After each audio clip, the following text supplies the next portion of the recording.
Sa Pilipinas, yung mga mga garment, mga shoes, mga gamot, na mga pampabus, mga kung ano-ano, ang daming pumupunta, sumasali. Diba? Some of them, some are Christian and they forget their Bible study, their commitment, blah blah blah, dahil na sa pagbebenta. No? Because of what? The devil will going to deceive them with the worries of life, deceitfulness of wealth. Ooperan ka ng enemy ng pera, magandang trabaho. Hoy, punta ka dito sa trabaho, na dito. Alam mo nang walang Sunday off, kinagat mo pa rin kasi worries of life. Kailangan ko kasi ng trabaho. Mas pinagpalit mo yung trabaho mo kay Lord, pinagpalit mo sa trabaho sa mundo. You did not trust God. You did not wait upon the Lord. Dahil what? Worries. Ano yung worries? Takot. Kakagatin ko lang to kasi wala na akong makain yung mga pamilya ko. Ganun, Lord. Naintindihan mo naman ako, di na ako makakapag-church eh. Kasi kailangan ko ng trabaho. Sometimes ganun tayo, pinagpapalit natin si Lord, hindi tayo naghihintay ng right time. We don't wait for the right time. And I seeing it throughout my Christian life for 20 years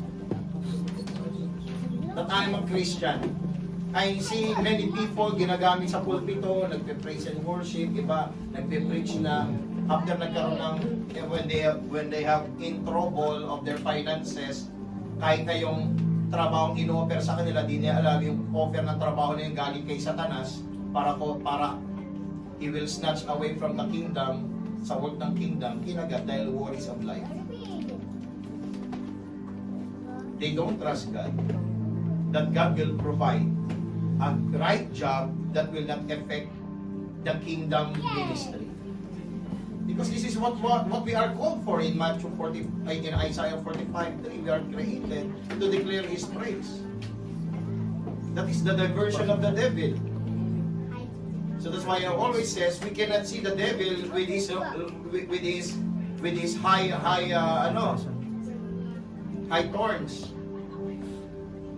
horns. He will always present himself like an angel of light. Pag sinabing angel of light means in 2 Corinthians, he will appear to you like an angel of light. You thought that he will save you. But it's not. That is entrapment. That is the meaning, metaphor, message. Satan will always appear as an angel of light. He thought that he is an answer of your prayer, but he will snatch you away from your call.